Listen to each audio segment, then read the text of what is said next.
Tony's Topics. Tony's Topics, Tony's Topics. What's happening? What's happening, folks? Welcome to Tony's Topics. My name's Tony, and here are my topics. I guess you might want to call today an overall NBA review / I guess I'm still going to talk about the Clippers. Okay. Oh, no. I talked about the Clippers last episode. Let's talk about Cleveland. So, basically, I'm going to say the same thing I'd say about the Clippers to Cleveland. They have the exact same problem. They're more or less not, they're not stratifying or diversifying their offense, more or less. They have too many awesome offensive weapons on the court at the same time, and therefore it's creating a struggle over who gets to score the points. Now, in Cleveland's case, I would probably start my point guard as Dion Waiters, because he had a couple of games ago where he got like 8 assists and really showed that he can be an excellent point guard. Whereas Kyrie Irving on his good games still is only going to pull like 2-3 assists. That guy's just not, that's just not what he's come to do. You know, so you might as well play him like a shooting guard. So I'm wondering, when is it going to dawn to Blatt? Maybe, you know, hey, Blatt, number one, you should probably run Dion Waiters, Kyrie Irving. You have such a hard-on for, what's that guy's name? Dion Waiters, Kyrie Irving. I'd probably run Kevin Love, and then I'd probably, I don't know, put on some power forward. I don't know if I go with Tristan Thompson in that particular mix, but either way it goes. I would separate, you know, I would run Dion Waiters, Kyrie Irving, and Kevin Love together, and then, you know, maybe Brendan Haywood is my center. I'd probably run Brendan Haywood as my center, and, you know, whatever for the small forward position. Now, I run those guys together, and then, on the other hand, I would let LeBron run with Anderson Varejao, because he definitely likes passing the ball to Anderson Varejao. Probably run him with Tristan Thompson at power forward.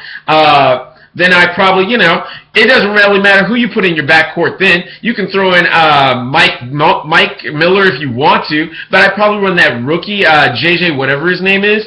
And so, you know, I would say that would probably be, and maybe Dellavedova as the point guard. Because the bottom line is, with that matchup, it's pretty much going to be LeBron James is your point guard. He might kick it back, but chances are he's going to pass it to Anderson Varejao. And with Tristan Thompson under there assisting Anderson Varejao and getting the rebounds, that would be a completely cool second team.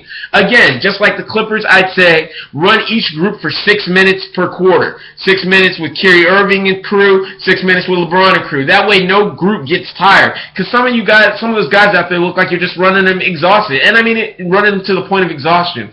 And it makes sense, because this is sprint basketball. This is sprint basketball, fighting for every point, fighting for every rebound. So the idea of playing a guy, making him sprint for longer than 6 minutes is really, you know, I mean, that's a long time in and of itself.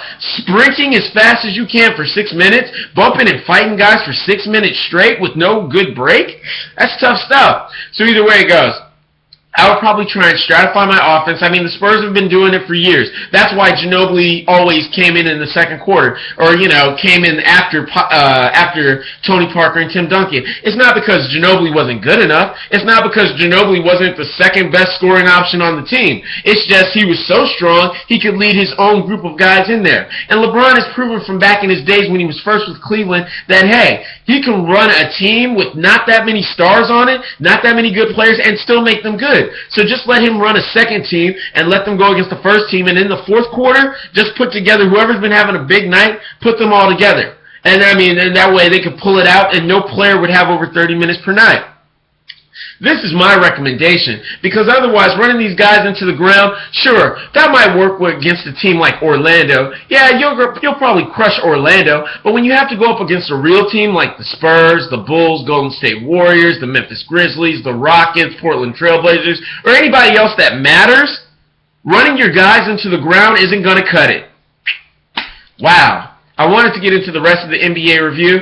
I guess I'll call my picks for tonight. Tonight is, well, okay, it's Tuesday the 25th, 2014 of November. Tuesday the 25th of November 2014. You want to know my picks? Washington over Atlanta. Yeah, that's easy. Golden State over Miami. Absolutely. Let's see here.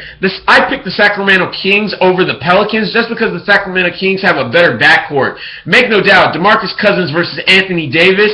I naturally want to go with Anthony Davis and Omar Ashik, but because the backcourt is so strong between Rudy Gay and Bledsoe in the backcourt of the Kings, They'll be, I'd probably give it to the Kings on that one. And they're really showing up this year. And then finally, Chicago over Denver. Chicago Bulls easily over Denver. I mean, this really doesn't even take that much effort. Either way it goes. Let's see if it all pans out. Thanks for watching.